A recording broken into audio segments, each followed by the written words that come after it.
kita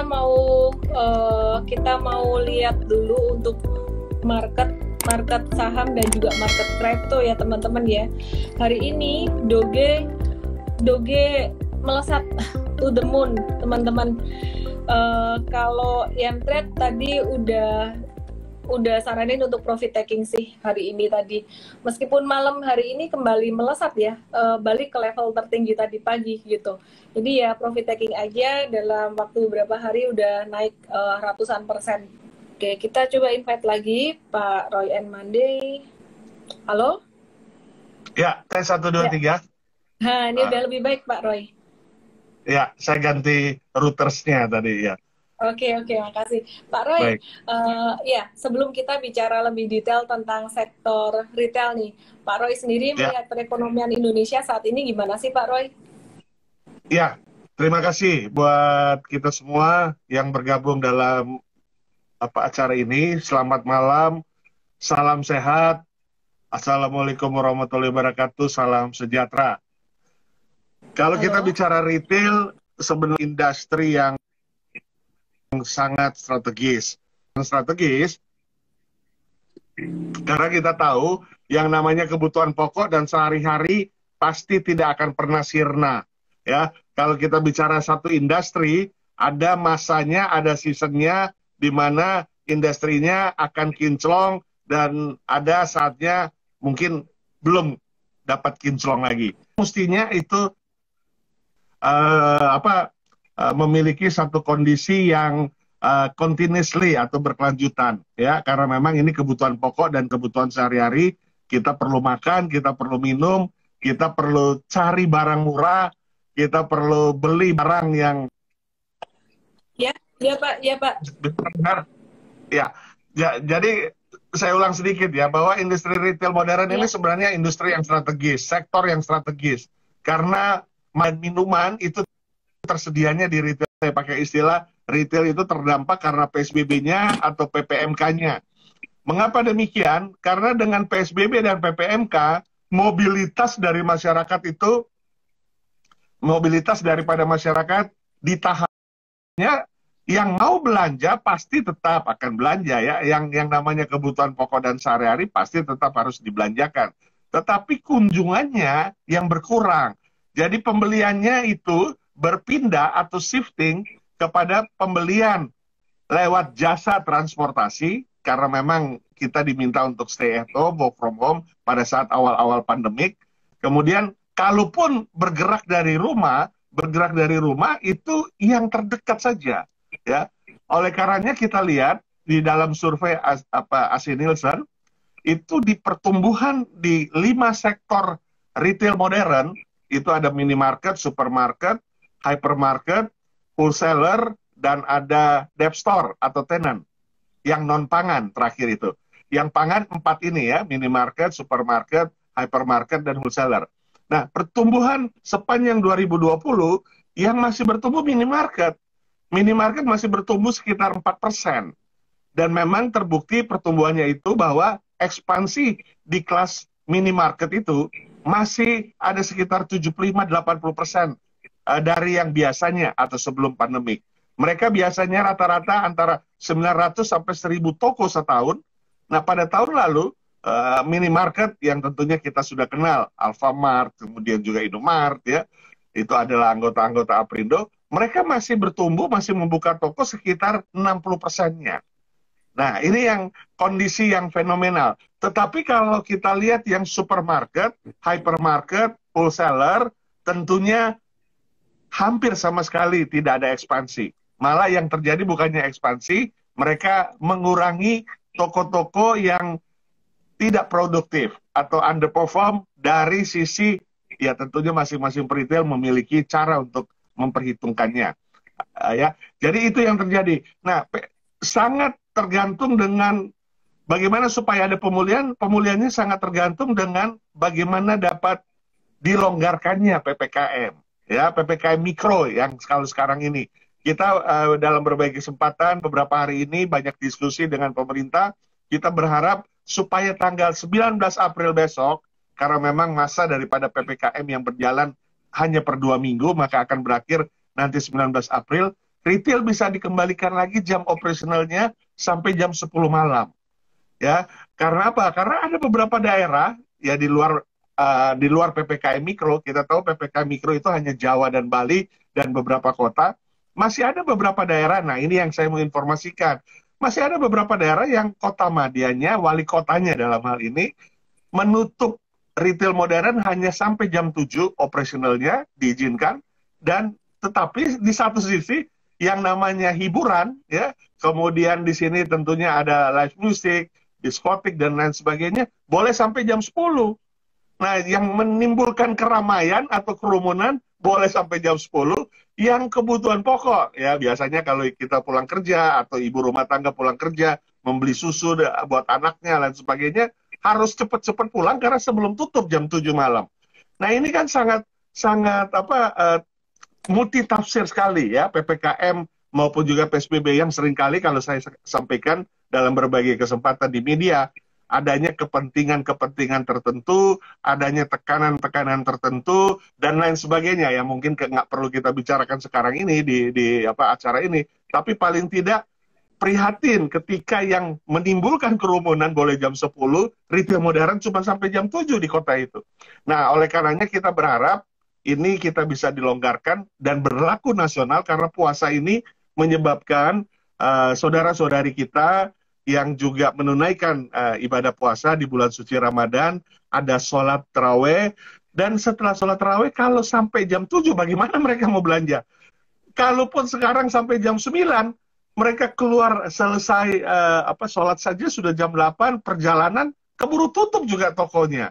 Jadi kita berharap memang ini diperhatikan sampai jam 10 malam, sehingga paling tidak pembelanjaan di bulan suci Ramadan ataupun Lebaran ini yang merupakan kontribusi biasanya 40-45% dari target retail setiap tahun. Rata-rata retail punya kalau dibilang panen rayanya justru di Lebaran ini, ya, di musim di mana masyarakat terima THR, masyarakat juga akan bersilaturahmi dan lain sebagainya.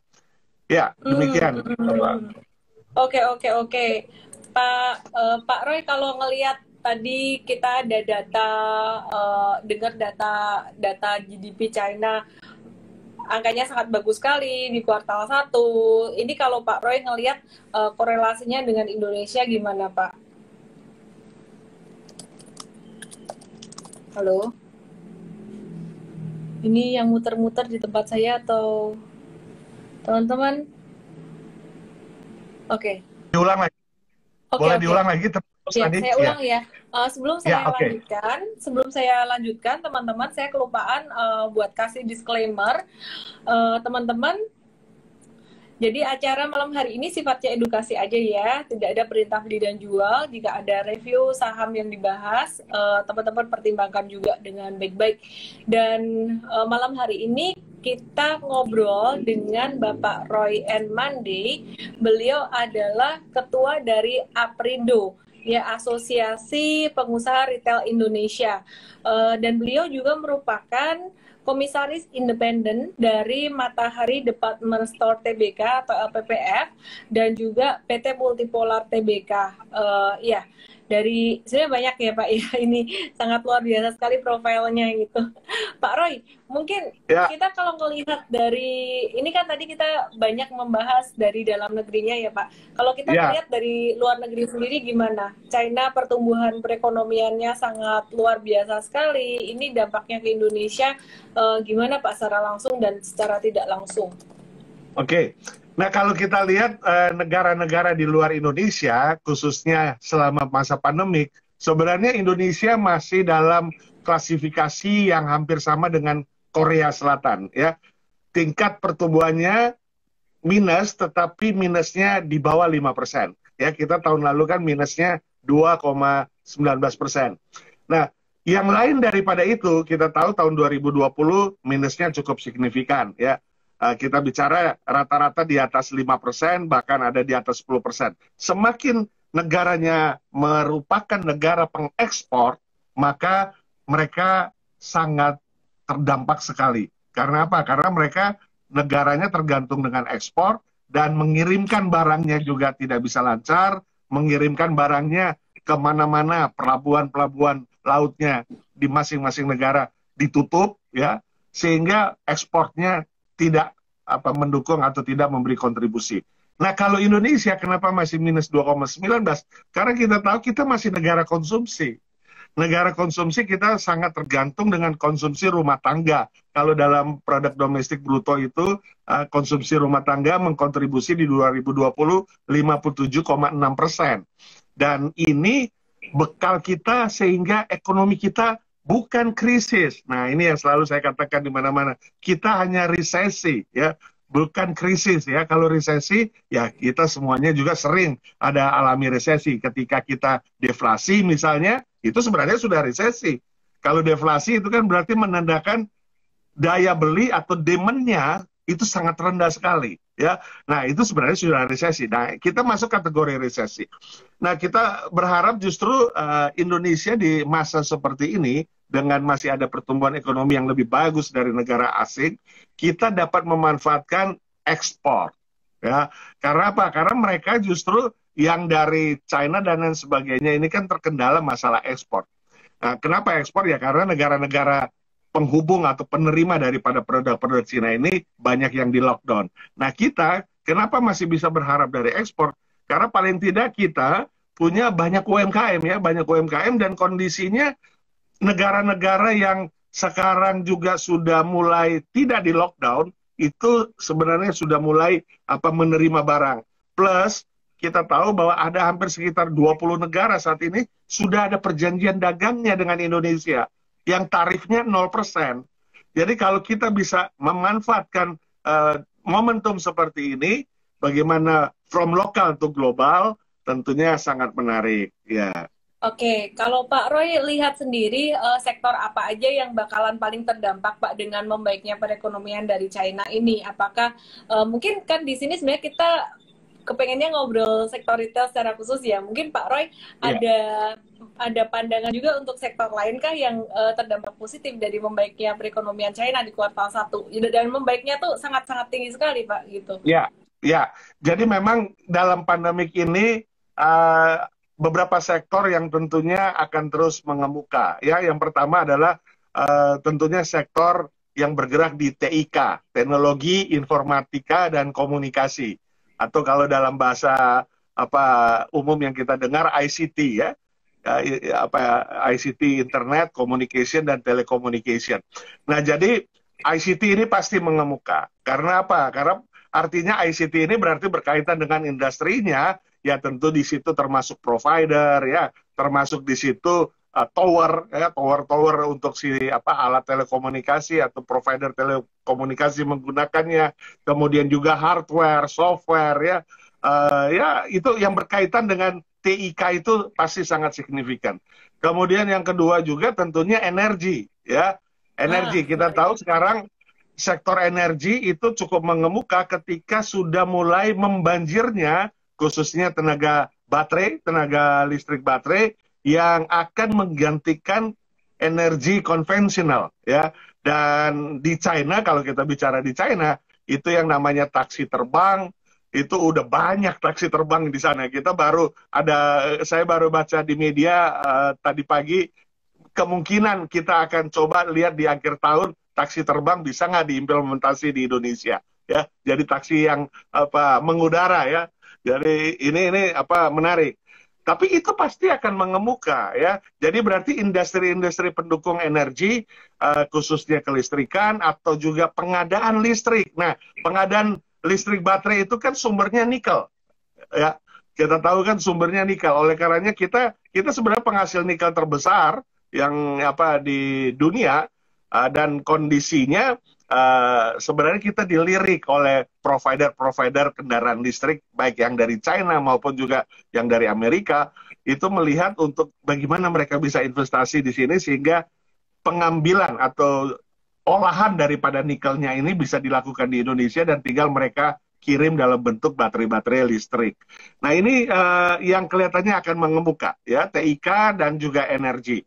Nah, plus tentunya karena kita tetap butuh makan, minum, kebutuhan pokok sehari-hari, ya consumer produk. Jadi consumer produk ini berarti berbicara 3 sektor. Sektor hulu, ya, sektor hulu pabrikan, manufaktur, makanan minuman, kemudian logistik yang mengantarkannya, transportasi atau freight forwarder, dan retailnya di sektor hilir.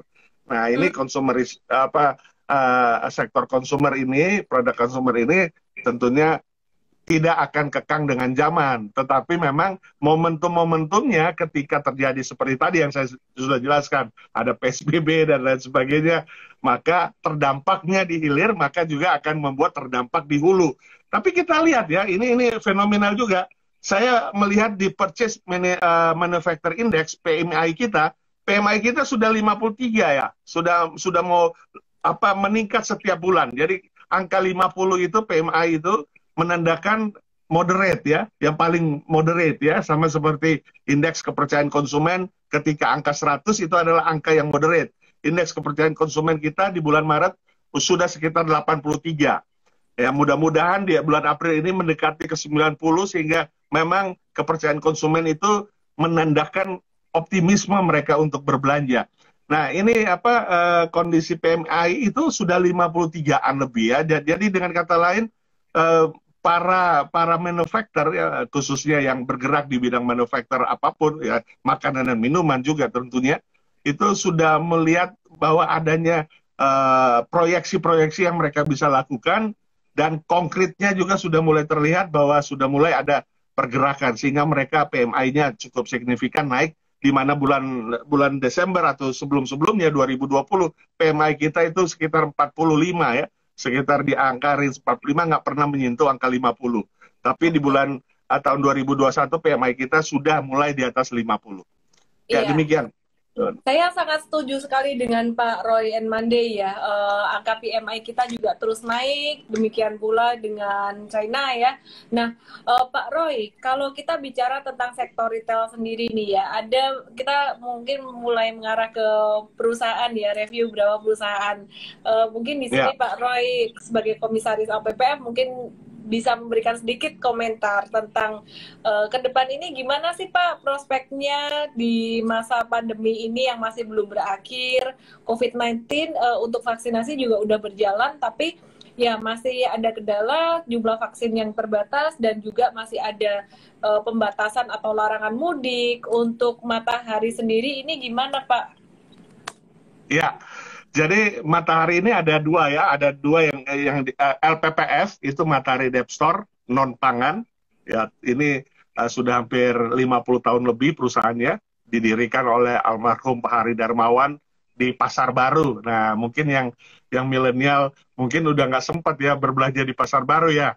Tapi kalau yang baby boomer, saya ingat betul ketika saya kecil kalau sudah diajak orang tua ke Pasar Baru pasti pulang bawa sepatu, bawa baju baru dan seterusnya. Jadi Pasar Baru itu ada tempat perbelanjaan pertama ya di Jakarta yang sifatnya toko ke toko, jadi banyak pilihan dan kita sangat senang pada saat itu kalau diajak ke Pasar Baru. Nah, Matahari ini kan sudah dari Pasar Baru ya, sudah lama sekali, kita sudah hampir tahun 48 sebenarnya, kemudian juga berganti kepemilikan dan seterusnya. Nah, kemudian yang Matahari satu lagi, Matahari Putra Prima, MPPA, Hypermart. Nah, ini pangan. Jadi antara non pangan dan pangan, nah ini namanya sama-sama Matahari Putra Prima Hypermart, LPPF itu Matahari Department Store. Nah, kondisinya kalau kita lihat terus terang memang retail ini di zaman pandemik, jadi kita bicara di zaman pandemik, memang pangan pasti akan lebih terus berkelanjutan. Artinya ya masyarakat tentu makan minum pokok dan sehari-hari tentu harus dibelanjakan. Dan sebagai catatan, retail modern adalah yang berada selalu di garda terdepan untuk kestabilan harga. Jadi justru ini kami besok akan meeting dengan Kementerian Perdagangan, tahun lalu juga seperti itu, bulan lalu juga kita sudah lakukan. Jadi selalu kita dijadikan garda terdepan untuk kestabilan harga. Karena apa? Karena harga eceran tertinggi itu hanya bisa diimplementasi di retail modern. Ketika berbicara di pasar rakyat atau tradisional, begitu mau lebaran, itu harganya jumpalitan. Ya.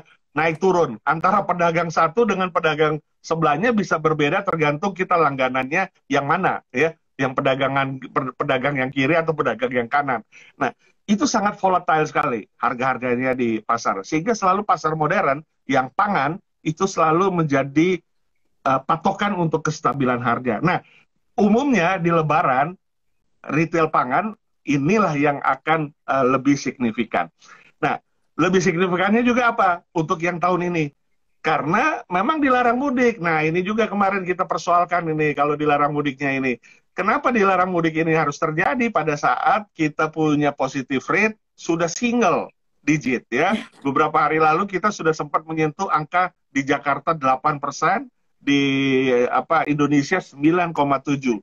Kalau sudah angka 5 mestinya WHO sudah memberi syarat bahwa tidak perlu lagi ada PSBB atau PPKM.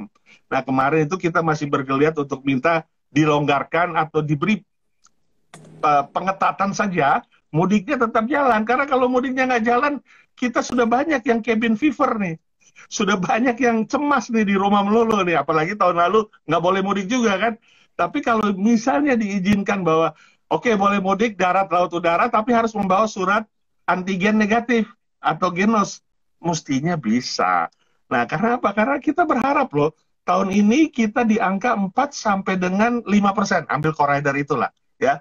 Bank Indonesia mengisyaratkan antara 4,5, Kementerian Keuangan mengisyaratkan 4,2, kemudian juga macam-macam kita dengar dari IMF dan lain sebagainya, Euromonitor dan sebagainya, berharap di angka 4,8 dan lain sebagainya. Nah, bagaimana mungkin 45%, 40% itu dikontribusi, dikonsumsi Lebaran. Nah, kita kalau nggak bagus di Lebaran ini, angka itu 4,4 sampai 5% dalam koridor itu. Apa langkah kita gitu? Kita belum bisa tergantung dengan ekspor kita ataupun juga investasi, ya, rumus PDB, pengeluaran rumah tangga tambah pemerintah tambah investasi tambah ekspor dikurangi impor. Nah, poin-poin itu kontributor bersama tetap hanya pengeluaran rumah tangga. Jadi ini yang terus kami dorong sebenarnya. Jadi ya kita lihatlah, berharap saya dengar mungkin ada beberapa daerah yang boleh mudik nih sekarang nih, yang aglomerasi kalau nggak salah. Tadi ada istilahnya agak susah juga saya hafal. Mudah-mudahan daerah itu sudah hijau sehingga bisa bermudik gitu. Ya, kita lihatlah situasi perkembangan ini. Bicara tentang pengeluaran rumah tangga, Indonesia ini negara yang sangat besar sekali kondisi demografisnya, jumlah penduduknya, dan hopefully dengan kondisi demografis yang seperti ini dan pengeluaran rumah tangga yang masih berjalan dengan baik, ya, masih cukup oke gitu. Semoga perekonomian juga bisa cepat pulih ya Pak Roy ya. Ya, betul. Pak Roy, saya izin untuk update beberapa saham retail karena dari tadi teman-teman udah pada nanyain gitu. Mungkin selain LPPF saya juga silakan update sedikit nih. Silakan. Jadi untuk laporan keuangan kemarin 2 atau 3 hari kemarin saya udah update nih ya teman-teman untuk beberapa laporan keuangan perusahaan retail. Cuman saya mau update secara teknikalnya teman-teman ya. Hari ini saya mau update yang pertama pastinya LPPF. LPPF ini sejak tanggal 14 April kemarin membentuk higher low dan sudah mulai menunjukkan tren harga saham yang sudah lebih naik gitu. MTrade ada hold untuk LPPF ya. Ini di portfolio jangka pendek untuk rentang waktu kurang dari 1 bulan. Kita akan lihat sikon dulu. Kalau dalam rentang waktu kurang dari 1 bulan ini ternyata trennya bagus, kita akan perpanjang lagi kemungkinan ya. Dan kemudian kita masih nge-hold LPPF dengan posisi untung juga. Kita buy on weakness pada tanggal 13 April kemarin.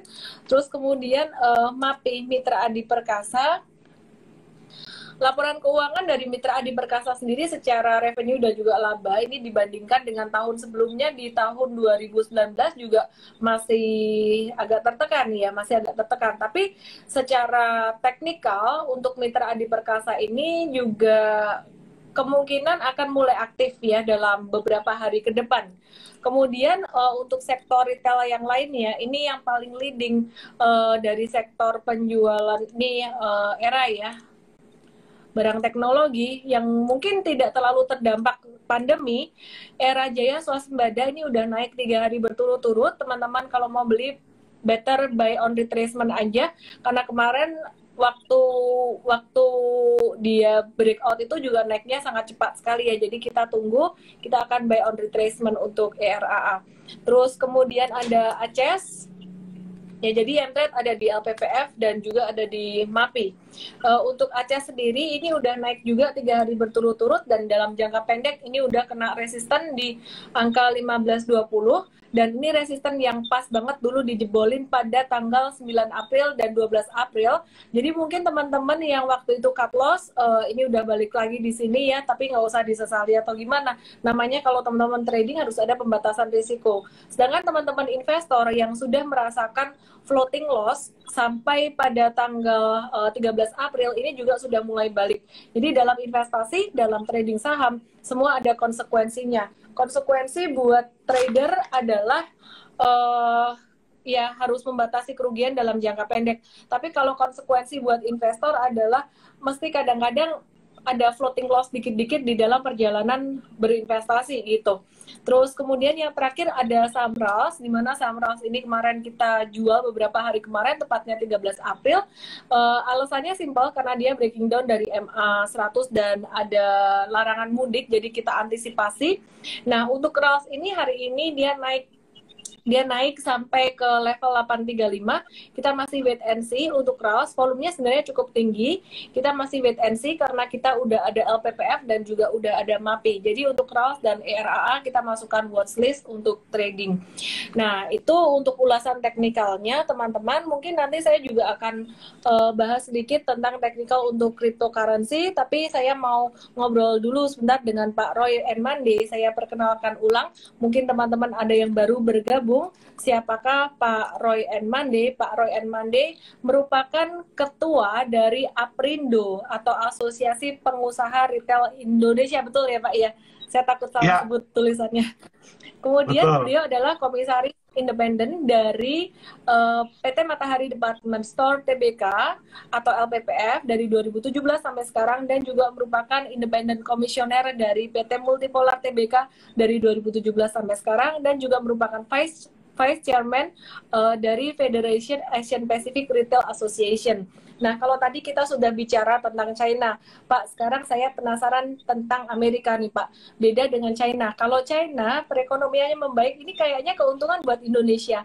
Tapi kalau Amerika, perekonomian membaik, correct me if I wrong, apakah investor asing justru malah cenderung keluar dan malah taruh duitnya di negara maju, yaitu Amerika? Iya. Ya, jadi kalau ini pandangan dari saya sebagai pelaku usaha ya. Jadi memang berbeda nih dengan Ellen yang memang spesialis di bidang saham ya. Kalau saya melihat dari sisi pemberitaan maupun juga bagaimana perkembangan.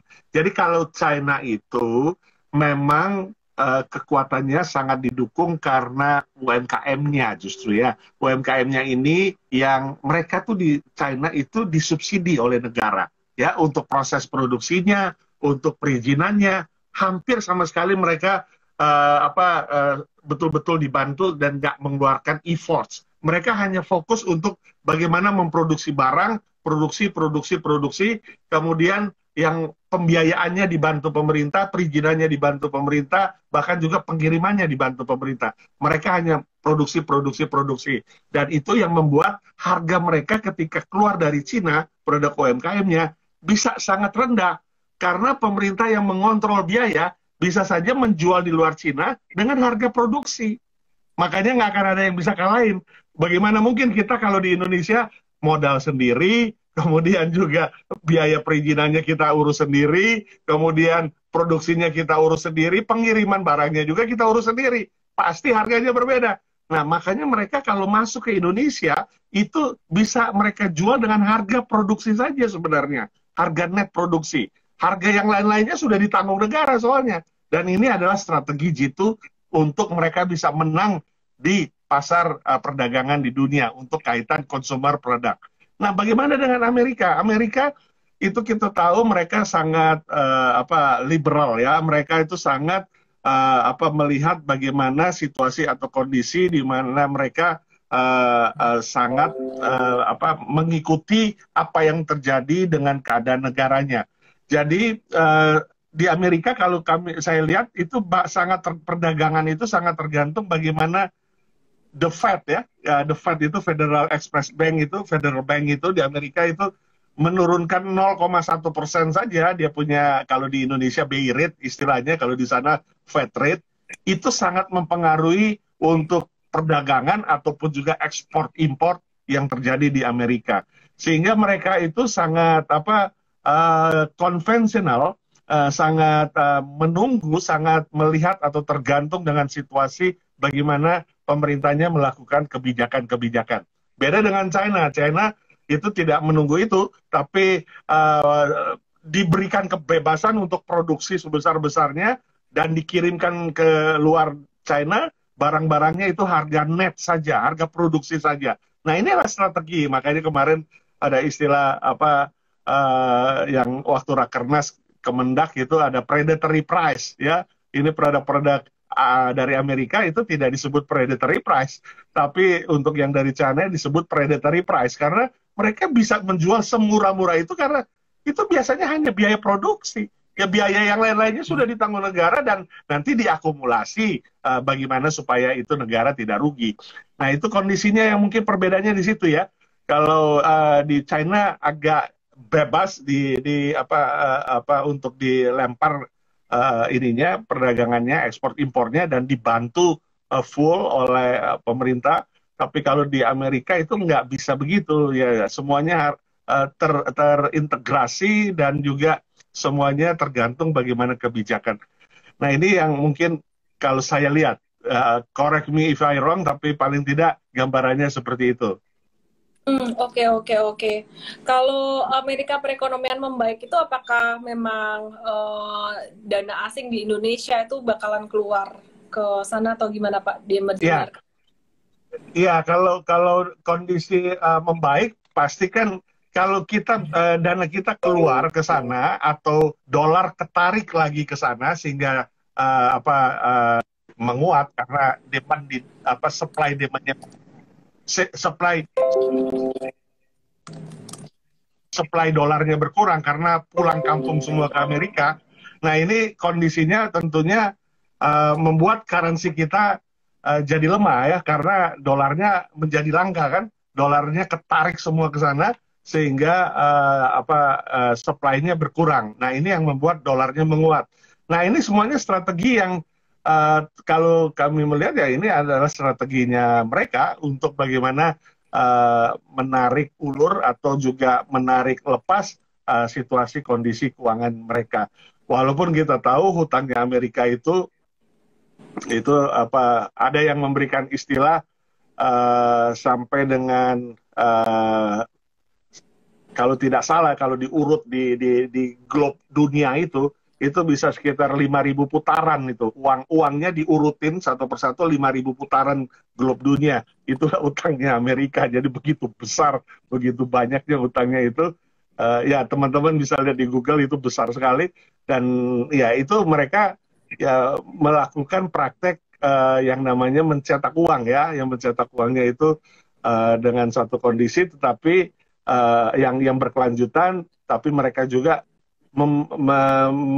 memberikan ini pinjaman ya lewat struktur keuangan perbankan mereka. Jadi itulah kemajuan suatu negara adidaya gitu ya. Oke. Terima kasih banyak Pak Roy and Mande untuk insight-nya malam hari ini. Ya, mungkin Pak Roy ini baru tiba di Manado, mungkin lelah juga ya Pak Roy ya. Terima kasih banyak waktunya Pak Roy. Untuk teman-teman semuanya, baik, terima kasih. Ya, sebentar Pak Roy, jangan pergi dulu Pak. Teman-teman semuanya jangan leave dulu ya. Setelah ini saya akan bahas untuk analisis cryptocurrency ya. Kita ucapkan terima kasih sama-sama. Terima kasih banyak buat Pak Roy. Baik, terima kasih ya Ellen ya. Ya, sukses buat kita semua. Salam sehat. Sehat selalu Pak Roy. Iya.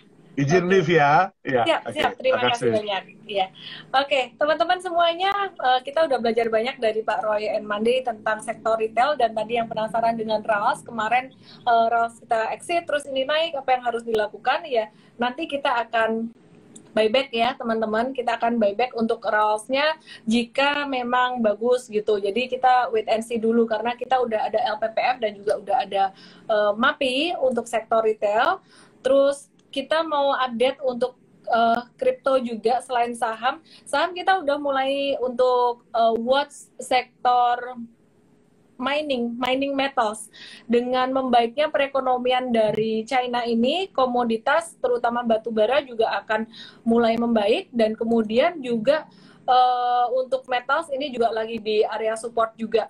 Terus kemudian teman-teman, hari ini tadi Doge USDT ini naik sangat tinggi sekali, sempat naik sampai 200%, dan tadi pagi Mtrade udah sarankan untuk profit taking, dan ini agak-agak turun dikit. Malam hari ini cryptocurrency ini ada turun ya teman-teman, jadi untuk ada USDT, hot USDT, dan beberapa koin yang lain ini agak melemah. Jadi teman-teman, kita juga ada pembatasan risiko, tadi Iris USDT juga kena pembatasan risiko juga. Untuk hot USDT, sekarang sih masih di area support gitu teman-teman, cuman ya mulai siap-siap pembatasan risiko jika dia turun di bawah angka berapa ya ini ya, sekitaran angka 0,0165 sekitaran itu ya teman-teman. Coba saya cek dulu ya, sekitaran angka itu. Jadi sekarang sih masih bisa hold dulu. Memang kalau di crypto ini naik turunnya luar biasa, naiknya kenceng, turunnya juga cepat. Jadi teman-teman start small dulu aja gitu. Oke, kita RALS itu bukan CL ya, RALS itu kita ada beli di modal bawah juga. Jadi kita kemarin sempat pas teknikalnya turun banget sampai breaking down EMA 100, kita kurangin, kita keluar gitu. Tapi itu modalnya juga udah dari September kemarin gitu. Itu bukan semuanya modal di 2020. Ini banyak yang nanyain untuk koin Doge kapan bisa masuk lagi. Jangan masuk dulu sih. Tetap ada istirahatnya juga, kayak di saham ada naik turunnya juga gitu. Jadi teman-teman jangan buru-buru masuk di sini gitu. Terus kemudian bahas MTech dong, kemarin udah bahas MTech ya. MTech tuh ada Grab yang beli saham dia 4%, dan kemarin kita juga udah beli. Untuk MTech sebenarnya kita udah beli dari awal April kemarin, dan kemarin MTech-nya breakout, hari ini agak slowing down dikit, masih hold aja. Kalau ditanya lebih prospek mana Aces, MAPI, RALS, LPPF, sebenarnya trennya paling cakep itu ERAA, paling kuat trennya. Kemudian yang kedua, kalau saya perhatikan secara teknikal aja ya, trennya yang membaik itu adalah LPPF. Kemudian yang ketiga, kenapa kita belakangan ini lebih pilih MAPI instead of RALS. Dulu kita suka sama RALS itu, secara fundamental memang masih oke. Kalau yang investasi jangka panjang untuk RALS ya masih oke, tapi kalau untuk secara teknikalnya LPPF lebih uptrend, dan nomor satu sih ERA. Kemudian MAPI itu kita pilih, kenapa? Karena pertimbangannya kalau nanti dibatasin mudiknya, MAPI itu banyak di kota-kota besar di mana banyak orang yang kalau nggak mudik mereka juga butuh hiburan gitu. Jadi kita masih hold untuk MAPI. Terus apa lagi ya?